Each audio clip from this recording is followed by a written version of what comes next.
இந்த வீட்ல நான் ஒரு நிமிஷம் இருக்க மாட்டேன். இனி அவ்வளோதான் முடிஞ்சது. நீ பாக்கியராஜ், நீங்களே உங்க அப்பா, அம்மாவ கட்டிட்டு அழுவுங்க. என்னால முடியாது. என்னால இப்ப தாங்க முடியாது. நான் வந்துட்டு வேலை செய்ய மாட்டேனோ, இல்ல உங்கள வீட்டுக்கு செலவழிக்க வேணாமோ சொல்ல வேண்டாம். தலைக்கு மேல பாரத்த தூக்கி போட்டு நீ பாட்டுல தாங்குறேன்னு சொல்லிட்டு இருந்தீனாக்கா, தாங்கிட்டு வந்து நின்னு புலம்பிக்கிட்டே இருப்பேன். என்ட்ட மட்டும் புலம்ப, மீதிட்ட புலம்ப மாட்டியா நீ? நான் என் பிள்ளை என்னதான் பண்றது? இந்தா பாருங்க நீங்க. எல்லாம் வந்துட்டு அவர் ரிட்டயர் ஆனாரு. ரிட்டயர் ஆன பணத்தில வந்துக்கிட்டு, அவரு இப்ப ம ம ம மக பிள்ளைக்கு மட்டும் வந்துட்டு 50,000 போடுறேன், 60,000 போடுறேன்னு பணத்த போட்டாரு. என் பிள்ளைக்கு என்னமாவது குடுத்தாரா உங்க அப்பா? 10 பைசா குடுக்கலைல? அ அத கேட்டியா நீயி? கேட்கலைல. நான் பணம் மட்டும் நான் எனக்குன்னு கொஞ்சூண்டு இடம் குடுப்பாய்ங்க. அத வச்சு தான் நான் பொழைக்கணும் என் பிள்ளைன்னு பார்ப்பேன். அத மட்டும் எழுதி வாங்குவீங்களா நீங்க? இந்த வேலையே வேண்டாம். நீ வா என் கூட தனி குடித்தனம். இல்லையா? அதான் அவங்க தான் சொன்னாங்களே தனி குடித்தனம் போயிரணும், தனி குடித்தனம் போயிரலாம். இல்ல நீ வரமாட்டேன்னா சொல்லு. நான் போறேன் தனியா.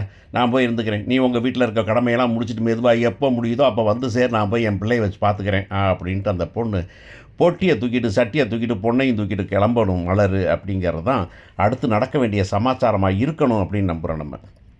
ஏன்னா, இந்த எழுதுறவங்களுக்கு வேணா வந்து நமக்கு வந்துட்டு மானம், சூடு, சொரணை அப்படிலாம் இல்லாம இருக்கலாமா இருக்கும். ஆனா நம்ம பார்க்கும்போது, இப்படி மனுஷர்லாம் இருக்கிறதுக்கு செத்து போயிரலாம் அப்படிம்பாய்ங்க நம்ம ஊர்ல சொல்ல. எதுக்குடா நீங்கலாம் மனுஷன் நானுட்டு தொங்க வேண்டியதானம்பாய்ங்கல்ல. அந்த மாரி தான் பாக்கியராஜோட நிலைமைலாம்.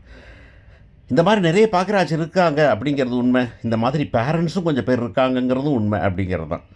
சரி என்ன நடந்தது இன்னைக்கு அப்படின்னு பார்க்கலாம் நம்ம. இன்னைக்கு பார்த்தீங்கன்னா வந்துட்டு, அந்த பொண்ணு ஃபோன் பண்ணுது. யார் நம்ம கல்யாண பொண்ணு. கல்யாண பொண்ணு ஃபோன் பண்ணி பேசுது. பட் வந்துட்டு சுரேஷ்ட்ட. சுரேஷ் வந்து "நல்லா இருக்கியா? நல்லா இருக்கிறேன்" அப்படிங்கிறேன். "என்ன சாப்பிட்ட? ஏது சாப்பிட்ட?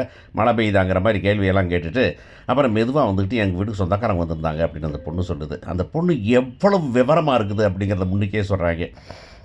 அந்த பொண்ணு வந்து ஃப்ரெண்டுக்கு வந்தாங்க. வந்தவங்கலாம் வந்துக்கிட்டு உங்கள பத்தி தான் பேசுனாங்க.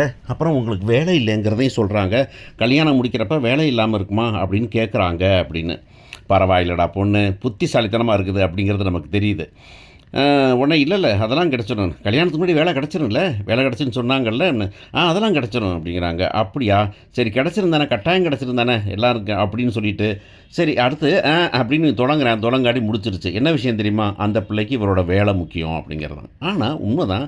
பொழைக்கிற பொண்ணு அப்படி தான் இருக்கணும். எல்லா போய் இளிச்சவாச்சி மாரி, மலர் மாரி இருப்பாங்களா எல்லாரும்? அப்படிங்கிற மாதிரி தான். இல்ல மீனா மாதிரி இருப்பாங்களா? சிறகடிக்க ஆசை மாரி அழுதுகிட்டே கண்ண கொட்டிட்டு, அதாவது இந்த பொண்ண பார்த்தா நமக்கு வில்லி மாரி தெரியலாமா இருக்கும். இந்த பொண்ண பார்த்தா ரொம்ப ஆட்டிட்யூட் இருக்க மாரி இருக்கலாமா இருக்கும். ஆனா அந்த பொண்ணு தான் சரிங்கிறேன் நானு. "உடனே வேலை இல்லாதவன் கல்யாணம் முடிச்சு நான் என்னடா பண்றது?" அப்படிங்கிற மாதிரி அந்த பொண்ணு கேட்குது.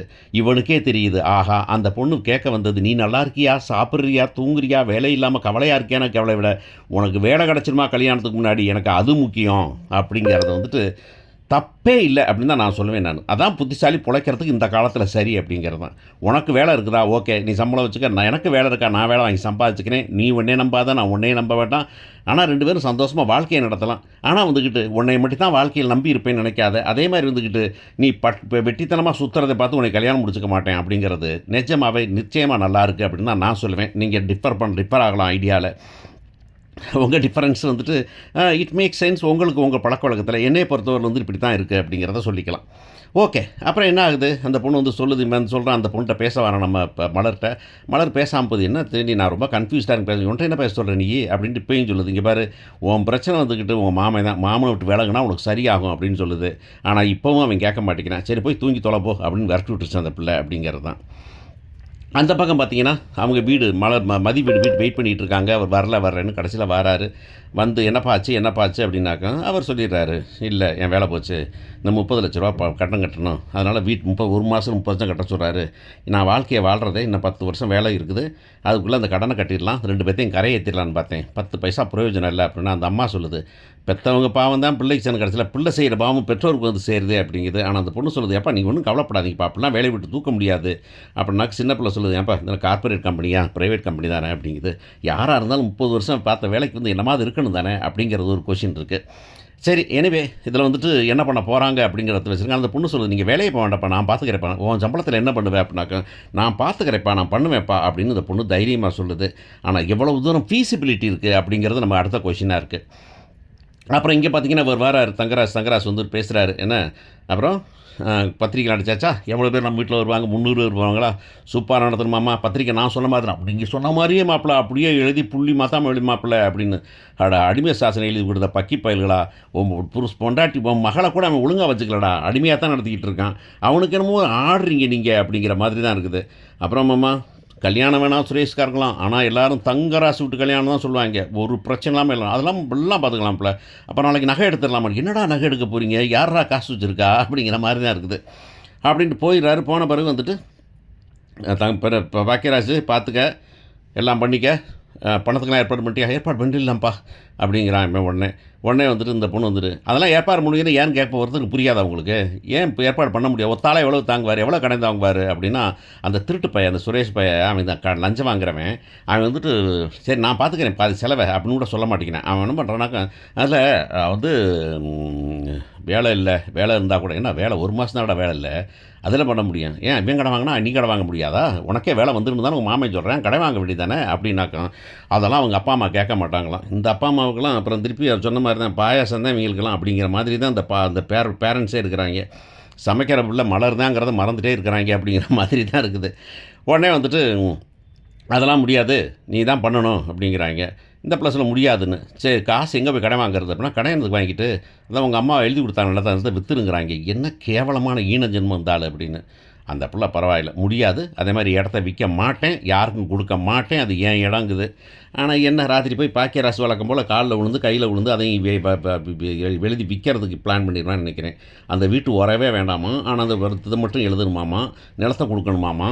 நீ என்ன நகையாக போட்டு வந்தேன்னு அதுக்கு அந்த பாட்டி கேட்குது, அந்த அம்மா கேட்குது. கர்மமாக இருக்குடா குடும்பம் அப்படிங்கிற மாதிரி தான் இருக்குது. ஸோ இதில் என்ன நடக்க போகுது அடுத்து அப்படிங்கிறது தான் நமக்கு பெரிய கொஷின் மார்க்காக இருக்குது நமக்கு. நைட்டு பாக்கியராஜ் வழக்கம் போல் வந்துக்கிட்டு காலை பிடிச்சி சொல்ல போகிறான். அப்போ அந்த பிள்ளை சொல்ல போகுது, வா வந்து பேசுகிறேன் அப்படி. ஏற்கனவே அந்த பிள்ளை சொன்னிச்சு, போ பேசிக்கிறேன்னு சொல்லிடுச்சு. நீ பாரு இடத்த கொடுக்க முடியாது அப்படின்னா, என்ன மலர் சொல்கிற நீ? கல்யாணம் நடத்தணும்ல, நான் தானே வீட்டுக்கு பெரியவனா? என் பிள்ளை என்னையா பண்ணியிருக்கிற? என் பிள்ளைக்கு என்ன சேர்த்துருக்கிற? ஒரு குண்டுமணி தங்க சேர்த்துருப்பியா? உன் அம்மா தங்கச்சிக்கு செய்கிற, உன் தங்கச்சி பிள்ளைகளுக்கு செய்கிற, உன் தம்பிக்கு செய்கிற, உங்கள் அப்பா அம்மாவுக்கு செய்கிற. உங்கள் அப்பா ரிட்டையர்மெண்ட் காசை பூரா தூக்கி அவர் வச்சுக்கிட்டாரு. எனக்கு என்னையா பண்ண போகிற? நான் இருக்கிறது ஒரு இடம் தான். நாளைக்கு என்ன மாதிரி ஒரு பள்ளிக்கூடத்தில் சேர்க்கணும், நல்ல காலேஜில் சேர்க்கணும் கூட நான் அதை வச்சா முடியும். ஏன்னா நீ கடன் கட்டுறது வாழ்க்கை போகிற, நீ கடை மட்டும் தான் கட்டுவேன், உன் குடும்ப கடன் மட்டும் தான் கட்டுவேன் நீ அப்படிங்குது.